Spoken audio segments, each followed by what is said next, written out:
इमरान खान के मुखालफिन का जो ग्रुप है उसमें बड़े खूबसूरत इजाफे हुए। हमारे प्यारे दोस्त जनाब जवाद अहमद साहब, मेरे मेरे बड़े अच्छे दोस्त हैं जवाद अहमद साहब, मैंने उनके साथ कुछ अर्सा काम भी किया। तो जवाद अहमद साहब सर फहरिस्त थे इस लिस्ट में, इमरान खान के मुखालफिन के ग्रुप में। फिर इस ग्रुप में इजाफा हुआ, कासिम अली शाह साहब आ गए। फिर इस ग्रुप में इजाफा हुआ, शाहिद अफरीदी साहब आ गए। फिर इस ग्रुप में इजाफा हुआ, सैयद इकरारुल हसन साहब आ गए।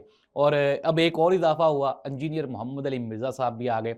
अगर ये सारे, आप ये इमेजिन करें, ये सारे इकट्ठे कर लें, और इन सब को, इकरार भाई को तो मेरे भाई हैं, दोस्त हैं, और इसके अलावा बड़े अच्छे रिलेशन हैं।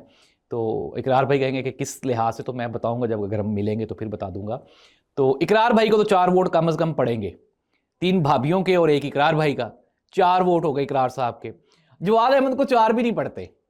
और इसके अलावा अफरीदी साहब है, सारी ज़िंदगी बेचारा हमारा कौमी हीरो है।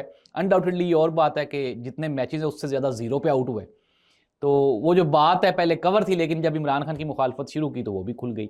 इंजीनियर साहब भी एक्सपोज हो गए। तो नाज़रीन, मुख्तसरन ये कि जिन्हें खान को सताया उन्हें टांगा ही चलाया, ये हकीकत है। इसके अलावा आप भी रिकमेंड करके बताएं कि ये जो खान साहब के मुखालफिन हैं इनके लिए एक मैसेज दे दें, नीचे जाके कमेंट कर दें। इस दुआ के साथ इस मुल्क को कौम का हामी नासिर हो।